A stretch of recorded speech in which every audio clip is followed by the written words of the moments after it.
नमस्कार। आप सब आत्म ज्ञान की प्राप्ति की जिज्ञासा रखते हो और आपको रस भी है। इस संबंध से आपका इस चैनल पर स्वागत है। आज का हमारा विषय रहेगा कि धर्म का अर्थ क्या है, या तो धर्म का सार क्या है। आज वो हम उसके बारे में चर्चा करेंगे। मगर मैं धर्म के बारे में बात करूं उसके पहले एक श्लोक सुन लो आप। थोड़ा सैटायरिकल है, फिर भी सुनो। आहार निद्रा भय मैथुनम च सामान्य में तत्पशुर्भि नराणाम धर्मो ही तेषाम अधिको विशेषो धर्मेण ही ना पशुर्भि समानाम। मतलब आप समझो कि आहार मतलब कि ये जो हम अन्न खाते हैं, कुछ भी हो, मतलब कि जो पेट में जाता है आहार। निद्रा मतलब कि स्लीप। भय मतलब कि अपनी सुरक्षा का भाव, चाहे वो जिंदगी बचाने का हो या धंधा बचाने का हो या नौकरी बचाने का, मगर भय तो रहता ही है। हर एक प्राणी को भय रहता है शरीर को बचाने के लिए। और मैथुन मतलब कि स्त्री समागम। वो ये चार मनुष्य और अन्य पशुओं में समान है, मगर मनुष्य में एक चीज़ ज़्यादा है और वो है धर्म। अधिको विशेषो मतलब कि विशिष्ट है, अधिक है और विशिष्ट है मनुष्य में। और अगर वो मनुष्य में नहीं है तो वो पशु की समान है। वो मनुष्य शरीर में तो रहता है मगर वो पशु ही है। तो आप समझ गए कि अगर हम धर्म को नहीं जानते हैं, धर्म का अनुसरण नहीं करते हैं, तो हम भले ही दुनिया में मनुष्य दिखे मगर है ही नहीं। तो धर्म किस लिए है? धर्म दो बातों के लिए है। एक तो हम सामाजिक प्राणी हैं, तो सामाजिक सुरक्षा के लिए, सारा समाज का संचालन के लिए एक शासन चाहिए। तो वो हम जो शासन के अंदर रहते हैं वो भी एक धर्म है, भले ही वो फिर राजा का शासन हो या परमात्मा का शासन हो, मगर शासन व्यवस्था की ज़रूरत है। और दूसरा, अगर हम प्रयत्न करें तो आत्मज्ञान की प्राप्ति में धर्म सहायक है। धर्म खुद आत्मज्ञान नहीं है मगर आत्मज्ञान की प्राप्ति में सहायक है।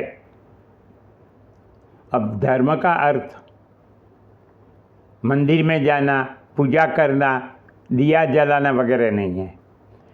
हिंदू धर्म हो या हिंदू धर्म हो, क्रिश्चियन धर्म हो, ईसाई धर्म हो, मुस्लिम धर्म हो, या तो दुनिया का अन्य कोई भी धर्म हो, सबका उद्देश्य एक ही है कि भगवान की उपस्थिति को अनुभव करना। भगवान की उपस्थिति में हम अपार सुख शांति पाते हैं, ये आप सबका अनुभव है। आप जानते ही हो आप किस लिए मंदिर जाते हो। दुख में जाते हो, सुख में भी जाते होंगे। ये लोग ईसाई लोग चर्च में जाते हैं, या तो हम इस दुख के लिए जाते, या तो भविष्य में हमारे पर कोई दुख ना आ जाए इसलिए।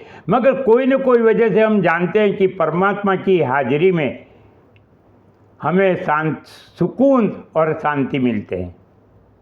और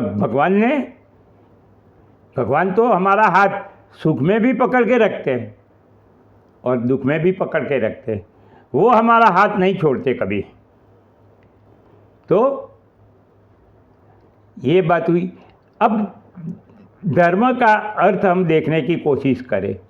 पहले मैं वेदों और उपनिषदों में जो कहा है वो कहता हूँ कि वेदों और उपनिषदों में ये कहा है कि धर्म का अर्थ वस्तु का वस्तुत्व, अर्थात उसका स्वभाव, जातिगत गुण, वो उसका स्वभाव जो है वही उसका धर्म है।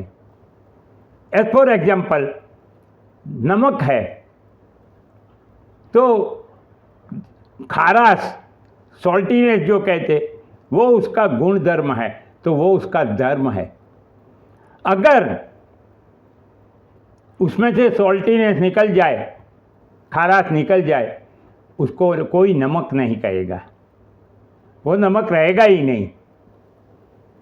तो धर्म ये वो हमारा स्वाभाविक गुण है, और अगर हम अपने मनुष्य का जो धर्म है वही छोड़ देवे तो हम कैसे मनुष्य कहलाने के लायक रहेंगे। तो हमारे कौन से गुण धर्म है कि जिसकी वजह से हम परमात्मा को प्रिय लगे।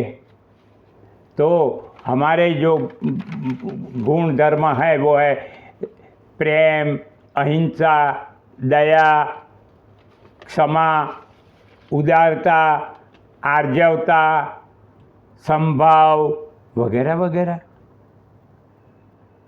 ये सब हमारे गुण होने चाहिए। हम भगवान को भी प्रिय लगेंगे और हमारे धर्म का भी पालन करेंगे।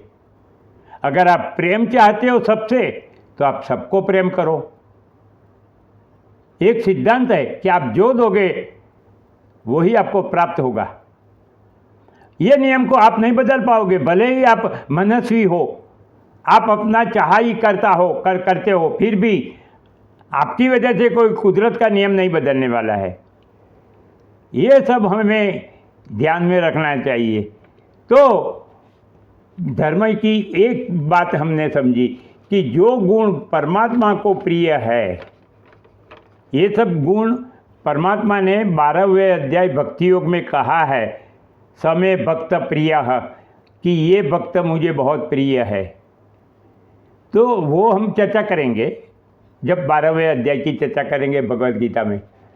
मगर इतने सारे गुण हैं, कुल भगवान ने वहाँ पे तो 20 गुण बताए हैं, मैंने 8-10 आपको बताए। मगर अगर हम ये सब जानते हुए भी धर्म का पालन नहीं करते तो हमारा जो जीवन है वो पशु के समान ही है। जो मनुष्य जानता है कि परमात्मा भगवान सब में है, प्राणी मात्र में है, कण कण में है, वो हरेक के प्रति प्रेम, दया, अहिंसा, क्षमा, उदारता, संभाव रखेगा, और सबके साथ यही करना हमारा धर्म है। अब दूसरी बात, पद्म पुराण में धर्म की व्याख्या क्या कही है वो सुनिए आप। आपको ये मालूम होगा कि भगवान वेद व्यास ने भगवद गीता और 18 पुराण लिखे हैं। भगवद गीता महाभारत जो है उसका ही एक अंश है, मगर 18 पुराण लिखे हैं, उसमें एक है पद्म पुराण। पद्म पुराण में भगवान वेद व्यास हाथ ऊपर करके कहते हैं कि मैं सबको कहता हूँ। क्या कहते हैं? आत्मनः प्रतिकूलानि परेशां न समाचरेत्। अब आप इसका अर्थ समझो कि आपको जो पसंद नहीं आता है, आपके लिए जो प्रतिकूल है, ऐसा वाणी या वर्तन और किसी के साथ मत करो। हम आगे बातें करते हैं। मेरे भाइयों बहनों, मेरी अगर आपको बात करने की, ये सरल भाषा में आपको समझाने की जो रीत है वो आपको अगर पसंद आती हो, आप आध्यात्मिक ज्ञान के जिज्ञासु हो और आप ये चाहते हो कि मैं ऐसे वीडियो बनाता रहूं और आपको सुनने मिले जो आपको सोशल मीडिया पे या इंटरनेट मीडिया पर सुनने नहीं मिलने वाली है, न कोई प्रवचनकर्ता से भी मिलने वाली है, क्योंकि वो भी वही बातें बताते हैं कि जो घिसी पीटी है, आपको समझ में आएगी या नहीं है वो नहीं देखते। तो आप इस चैनल को अब भी सब्सक्राइब करो।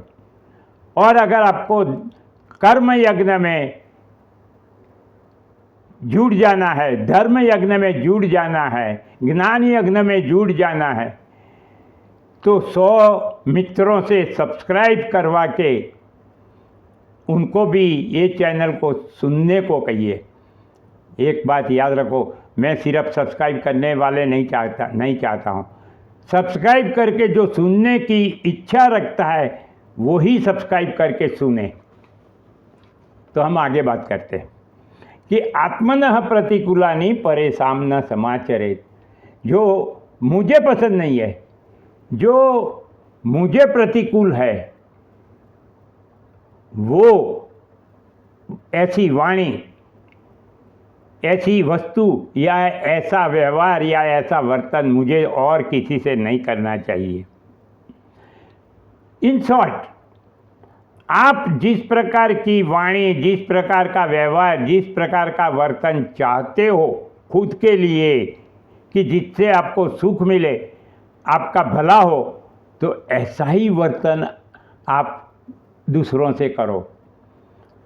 मैंने अभी कहा कि कुदरत के सिद्धांत या न्याय को आप नहीं बदल पाओगे।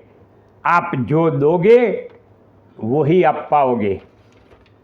आप अगर सबको प्रेम करोगे तो सब आपको प्रेम करेंगे। आप सबके साथ दया का व्यवहार करोगे तो आपके साथ सब दया का व्यवहार करेंगे। भले ही वो प्राणी होगा, आप उसके साथ प्रेम और दया का व्यवहार करो, वो खुद आपके चरणों में गिर जाएगा। अब रही दो बातें। पहली बात कि कोई मुझे नुकसान करेगा या नहीं, वो मेरे हाथ में नहीं है। मुझे तो नुकसान होने के बाद ही पता चलता है। मगर मैं किसी का नुकसान ना करूं, वो तो मेरे हाथ में है। वो मेरे हाथ में। मैं किसी का अपमान ना करूं, अरे कोई मेरा अपमान नहीं करेगा, इस बात की मुझे जानकारी नहीं है। कब कोई किस वजह से मेरा अपमान कर दे मुझे पता नहीं, मगर मैं किसी का अपमान ना करूं, वो मेरे हाथ में है। तो मैं क्या कहना चाहता हूं आपको, जो अपने हाथ में है वो करो। दूसरा क्या करता है उसकी नकल करने की कोशिश मत करो। हमें अपना कल्याण करना है, दूसरों का नहीं। पहले खुद का कल्याण कर लो, और आपको अगर अच्छा लगे तो दूसरों का कल्याण करना, मगर पहले अपना कल्याण करो। तो आपको जो पसंद नहीं है वो दूसरे के साथ मत करो। जो अपने हाथ में नहीं है उसकी चिंता मत करो, आपके हाथ में है वो करो। एक बात याद रखो, आपने अगर किसी के बुरे समय में आप अगर किसी के बुरे समय में काम में आए हो, तो हो सकता है वो आदमी खुद आपके बुरे समय में काम में आए, और अगर वो ना आ पाया, मगर आपका जो कर्मफल उत्पन्न कर गया है वो तो पूरा करना ही होगा, तो भगवान किसी और को भेज देंगे, मगर आपका बुरा समय निकाल देंगे। विश्वास रखो कि आप किसी को मदद करते हो, वो मदद शायद वो जिसको मदद की है वो रिटर्न न कर पाए, मगर दूसरा आदमी आपको मदद कर देगा, क्योंकि भगवान अपने कर्मफल के नियमों को पालना चाहते। वो किसी और को भेज देंगे आपकी मदद के लिए, मगर आपका बुरा समय निकाल देंगे। अब इतनी बातें हो गई। और अब एक और बात, हमारा जो मनुष्य मन है वो थोड़ा विचित्र है। हम सोचते हैं कि इसने मेरा नुकसान किया, इसने मेरा अपमान किया, इसने मुझे मेरा अहित किया, मैं कैसे उसको खराब आदमी क्यों ना समझूं। तो उसका उत्तर मैं देता हूं आपको कि भाइयों, आपको जो नुकसान होना है आपके भाग्य में लिखा है, वो तो होना ही है। अगर वो इंसान करता है या दूसरा करता, वो होना ही है। वो तो सिर्फ निमित्त बना है भगवान के हाथ से। भगवत गीता में भगवान श्री कृष्ण ने अर्जुन को कहा ही है कि इन सबको तुम नहीं मार रहे हो, ये तो ऑलरेडी मेरे मुख में प्रवेश चुके हैं मर के, तुम तो सिर्फ निमित्त बनो, निमित्त मात्र भव सव्यसाची। आप समझे? मैं पहले बोला कि नकल करने की जरूरत नहीं है या ऐसा सोचने की जरूरत नहीं। ये राज्य किसका है? भगवान का है। हमारी कदर करने का अधिकार किसको है? भगवान को है। हमें दंड देने का अधिकार किसको है? भगवान को है। तो हमें भगवान ने वो ही दिया है, उसको निमित्त बना के, जिसके लिए हम दंड के पात्र थे।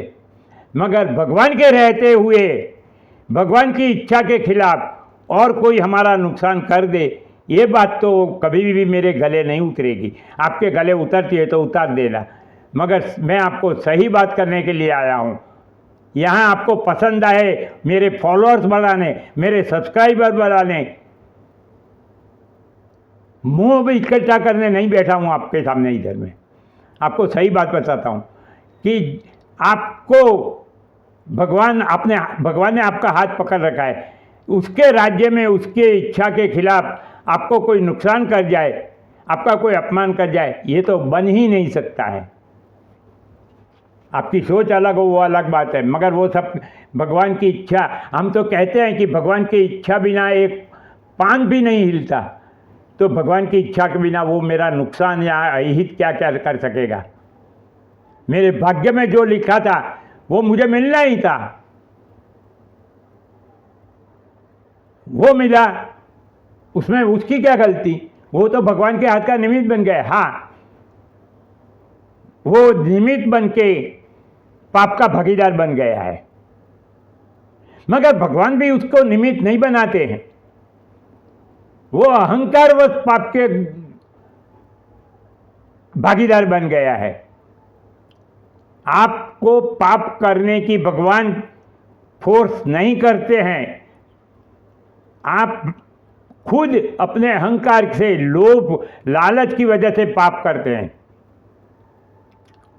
तो आपको आपका उत्तर मिल गया कि मैंने क्या कहा, कि जो आपको पसंद मत ना आए, आपके प्रतिकूल हो, ऐसा वर्ताव वाणी किसी के प्रत्ये मत करो।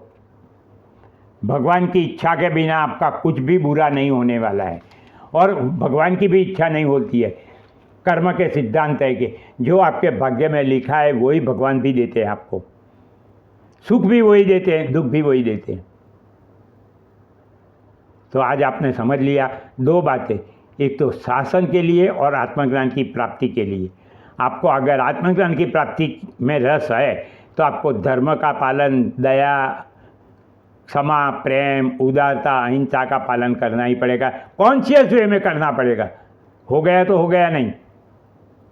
आप मंदिर नहीं जाओगे तो चलेगा, पूजा पाठ नहीं करोगे तो चलेगा, मगर आप ये सब परमात्मा के प्रिय गुणों का पालन करते रहो।